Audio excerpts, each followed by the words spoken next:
Has Fujifilm lost the plot? What's up, everyone? Thanks for joining me as always. My name is Pete. I am a portrait photographer based in New York. And if this is your first time watching my channel, go ahead and check out my videos, give it a like, subscribe, all that.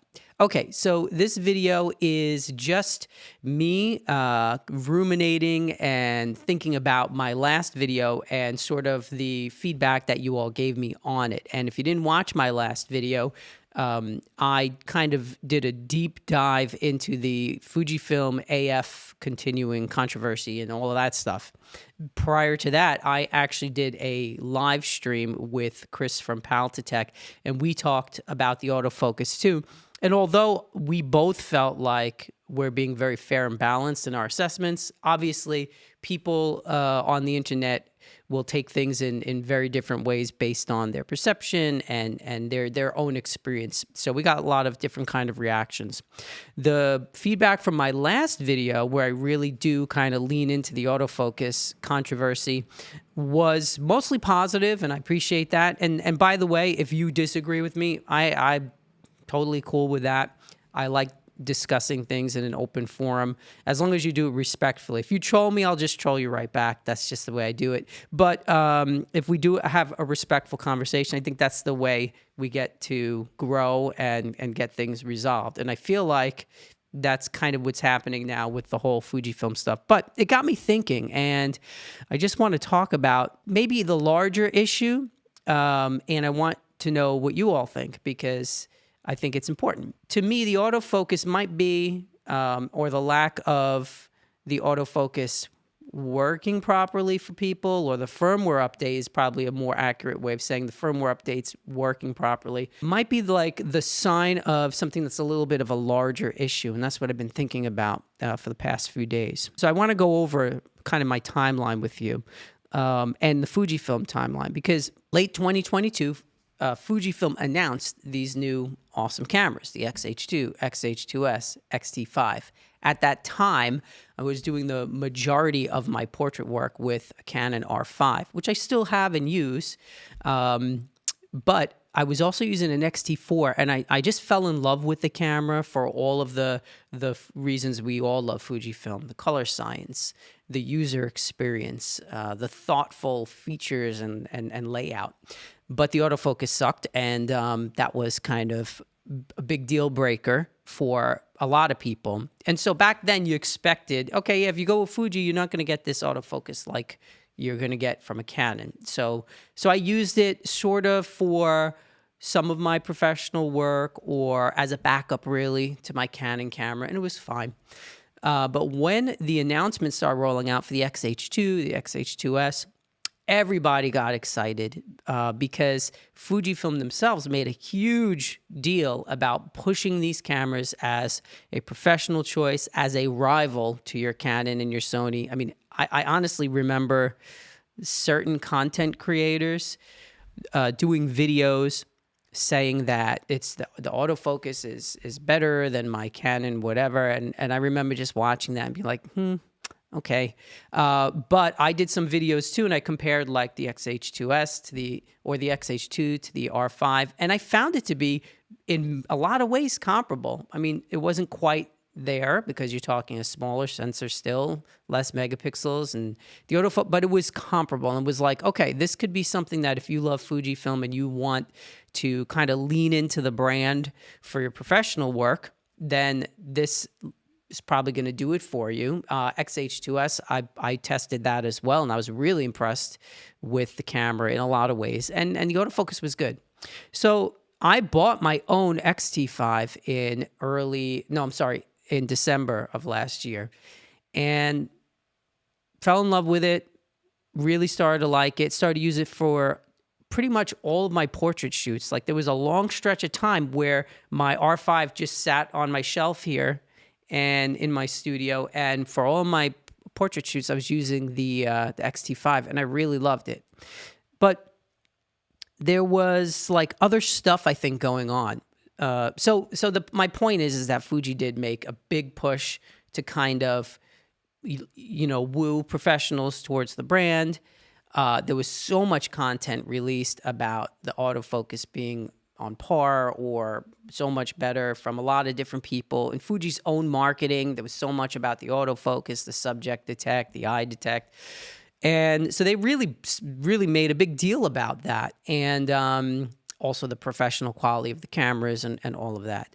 And again, to revisit my last video, I found that the X-T5 worked great. Like at first, the original firmware and everything, it really worked well. I used it for everything. I used it even for some sports. I used it for a lot of like kid photos and just a lot of movement and action photos, and it was great. I was impressed.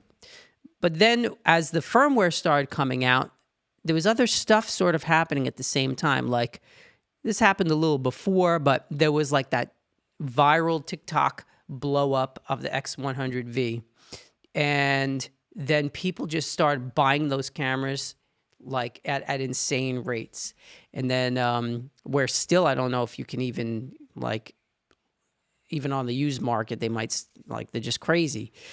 And so that was happening. There were other cameras being released, other things going on.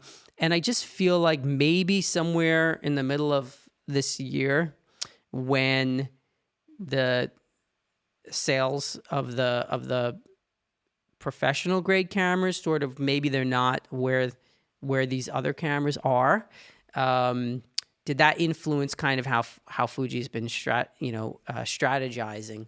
Now, this, I don't know. It's my conjecture, but I think that a lot of pros might feel maybe like the X Pro users, or not X Pro camera, but the pros who use X series cameras maybe are feeling a little bit like they sort of are not attentive to what this actually needs, because there's other more lucrative places they can put their attention. And so the firmware updates and the issues happening with them that seem to just keep lingering, are they a symptom of maybe they're like a bigger issue of where they're strategizing and where they're putting their energy? And this, I don't have any inside information, so don't think that I'm like an inside guy there, like I know. I don't. So this is just the way I feel right now, and if you can, feel free to disagree with me. But it seems like the continued sort of issues people have been having with the firmware, which I didn't have at first myself. And so in my last video, I kind of explained how that happened with my own camera when I started to see something for me. But is it more of like we need a little bit more attention towards the pro shooters and the pro line? I kind of feel this way with lenses too. So the thing is, if you have a like I bought a 56-1.2, the new version, or also in early 2024, to complement my X-T5. I was super excited, and to be sure, the image quality was amazing. Outside of that, though, it was not a linear motor. It was slow autofocus. It was loud, and it just kind of turned me off to it. I love the quality of the images, but I wound up sending it back. And it's like, where I'm thinking now is, well, if you do want people like pros to shoot with your gear and to be on board here, why are not the pro line of lenses all using the best technology for focus, especially when like autofocus is an issue that people have had kind of historically. Like, how could you release a lens that's that line for pros and not have it have the best motor that they can have? So I don't know what's going on, but I know that many users of Fujifilm cameras, and you guys, you reach out to me in the comments, and I do my best to read and reply to everything. Some of you reach out to me through messages or emails, and I read everything, and I try to get back to you if I can. And I appreciate your feedback, because all of us are sort of using the cameras differently. And so the way you're using the camera might be exacerbating an issue that's there or not showing you at all. So I think everyone's opinion is valid, and we have to, outside of people who just want clickbait and just want to troll you, but people who really care about the brand and use the brand every day, like I do and like so many of you do who watch my channel, we just want what's best for everybody involved, especially for Fujifilm. And like we are passionate about the product. That's why we use them. Like the products really do create this emotional tie with people more than you get with using a Canon or a Sony, which is much more of a utilitarian kind of instrument, in my opinion. I think that's why a lot of us are drawn towards the Fujifilm cameras, because there is something sort of, like emotionally more invested in the gear. It just brings out something a little special for you. So that's how I'm feeling. I think that they need to, obviously it's good that they finally started to talk about the firmware and the autofocus, and that they're going to address it. But I think that they need to, at this point, really make sure that whatever resources they need to devote to that are devoted to the point where if people update the firmware on their XH2, XH2S, and then eventually XT5, that things are noticeably improved, noticeably fixed.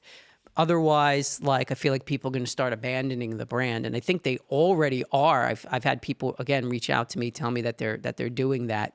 So, have they lost the plot? Maybe they've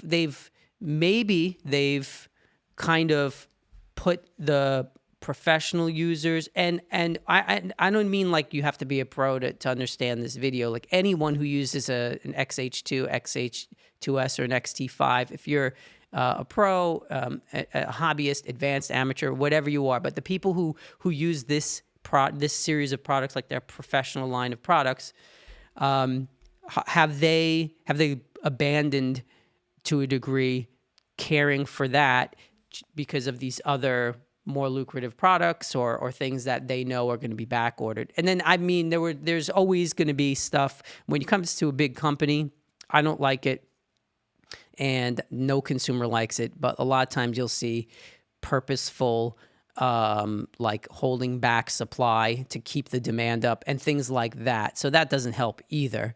So this is where I'm at. I'm not abandoning my cameras. I'm not selling them. Just so that anyone who's watching this video is clear, I'm not telling you to abandon your Fujifilm products, but I think this is maybe we're at a crossroads with them having to get it right this time, and it would be nice to have a little bit more feedback from them. Now, on the positive side, I think we should all, once again, I said this in my last video, we should all thank Chris from Paltatech, because he didn't have to do that live stream about autofocus. Him and I neither one of us had to do that. And we got a lot of feedback from that in various ways, but I'm glad he did it. And I hope he's glad he did it too, because sort of immediately after that, we finally heard something from Fujifilm, because I know that the Fujifilm team really puts a lot of weight into what Chris says. They take what he says very seriously, and so we should all thank him and support him and subscribe to his channel if you're not, to Paltatech. But yeah, that's where I'm at. I'm hopeful. I think hope springs eternal. I'm definitely an optimist when it comes to life and when it comes to my Fujifilm gear. So I wouldn't run out and sell everything, but I also wouldn't, if you're using it with an older firmware at this point, just don't upgrade it until the new one comes out. And then even then, what you really should do is you should wait until people like me and Chris and other YouTubers and content creators take the proverbial firmware bullet for you and then let you know how it works. So there you have it. This is it. This is an unscripted, off the cuff video once again, where I just want to give you my update of how I've been feeling. But let me know what you guys think in the comments below. Do you think Fujifilm is not attentive enough to us who are using the professional level, higher end cameras that they sell? Do you think they need to strategize towards us a little better? I mean, that's the other thing I forgot to mention is like they just announced another new small sort of pocket-sized camera. Okay, great. But I remember hearing about this last week and then kind of being like, all right, so you're announcing these. This was before they made that video about the autofocus and the firmware updates, and just kind of miffed me a little bit because I was like, okay, so now we're announcing new pocket size, entry level or hobbyist cameras, whatever you want to call it. Then you have this contingency of photographers who have like all this money invested in your gear, and you didn't even address that. So they did address it sort of on the heels of that announcement of the other stuff, but this, I think if I feel this way, probably I'm not the only one. So I hope I don't get a lot of hate for this video. If I do, I mean, I am used to it. If you want to disagree with me, like I said at the beginning of the video, just do it respectfully, and I will give you a respectful answer back. If you troll me, though, if you just insult me and like make comments about my physical appearance or something, which happens, then I'll troll you right back, and then I'll screenshot it and I share it with my Instagram. It's just so that everyone can have a laugh at it. So that's the way I handle it. People all handle it differently, but I do love constructive criticism. So lay it on me. Make sure you check out my sponsors. B&H has been a really, really great sponsor to me, B&H Photo in New York.